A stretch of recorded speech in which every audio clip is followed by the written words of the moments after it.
Assalamualaikum warahmatullahi wabarakatuh. Hari ini saya berada di dekat kebun kakao hasil replanting.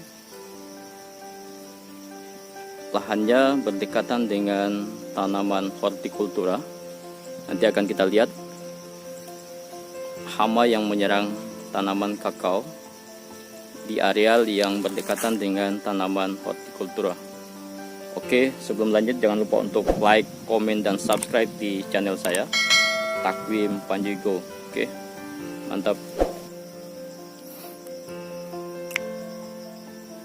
Ini adalah tanaman kakao jenis MCC 02 yang berumur sekitar kurang lebih 3 tahun dalam areal sekitar 1 hektar. Ditanam di antara tanaman kelapa, dan yang saya fokuskan hari ini adalah penanaman kakao yang berdekatan dengan tanaman hortikultura. Ini adalah jenis tanaman tomat, dan kemudian di sebelah ada tanaman cabai, kemudian ada beberapa di sebelah ada tanaman jagung, kemudian ini ada bayam, dan akan kita lihat pengaruhnya di tanaman kakao. Karena biasanya pada dasarnya tanaman kakao yang berdekatan dengan tanaman hortikultura itu ditemukan banyak serangan hama penggerak batang yang biasanya Glenia celia itu kebanyakan. Dan ini kita lihat tanaman tomat yang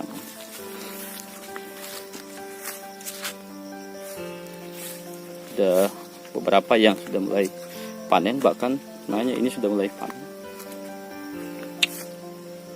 Oke, kita fokuskan ke tanaman kakaonya, akan kita lihat apa yang akan menyerang. Saya langsung saja ke tanaman kakao. Oke, seperti saya sampaikan tadi bahwa tanaman kakao yang berada di dekat dengan areal tanaman hortikultura ini sering ditemukan ada serangan ulat atau penggerak batang. Ini ada Glenia celia. Kita akan lihat ulatnya. Nah, kita lihat ini banyak tanaman kakao yang diserang oleh Glenia celia. Ini banyak bagian pencabangan, bagian pucuk yang mati. Dan ini kita lihat ini banyak.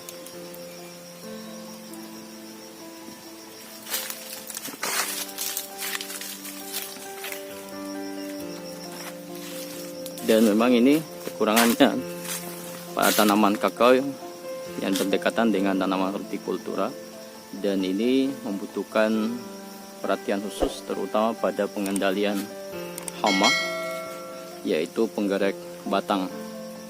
Nah, ini sudah harus sesering mungkin lakukan pengendalian untuk hama penggerak batang.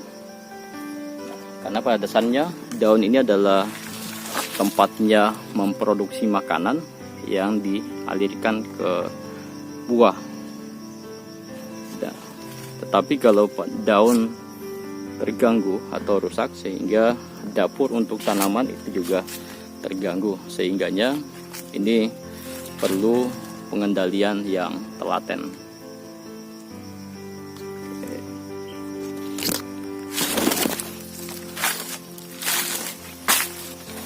Nah, lihat ini cukup banyak.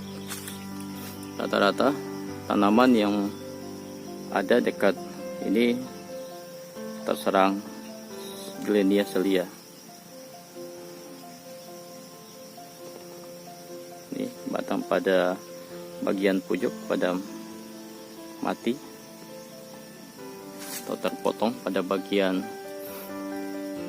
jaringan tanamannya terpotong sehingga mati.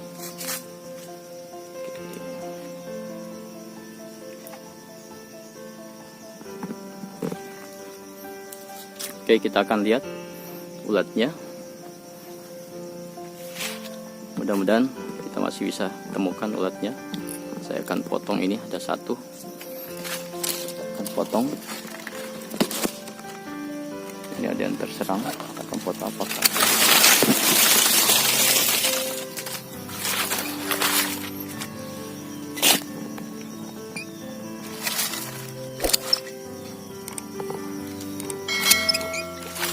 Ini pada bagian batangnya berlubang, dan ini pencabangannya juga berlubang-lubang kecil.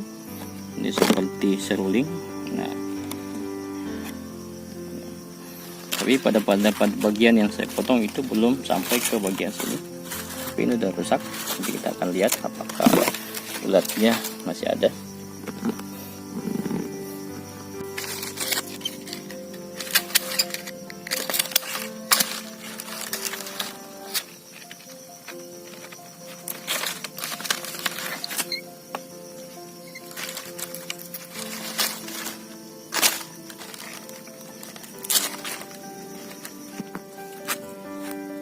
Sedikit sulit kita buka.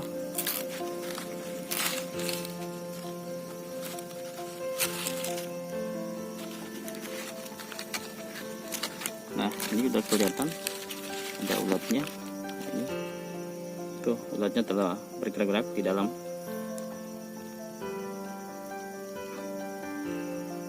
Nah, kita tunggu sampai di ujung.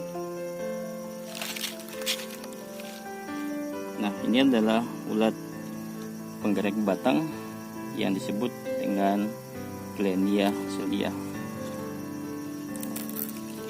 Nah, ini ulatnya. Ini yang harus kita kendalikan. Yang harus kita kendalikan adalah imagonya atau serangga dewasanya, karena serangga dewasa yang menebarkan telur pada bagian tanamannya. Oke.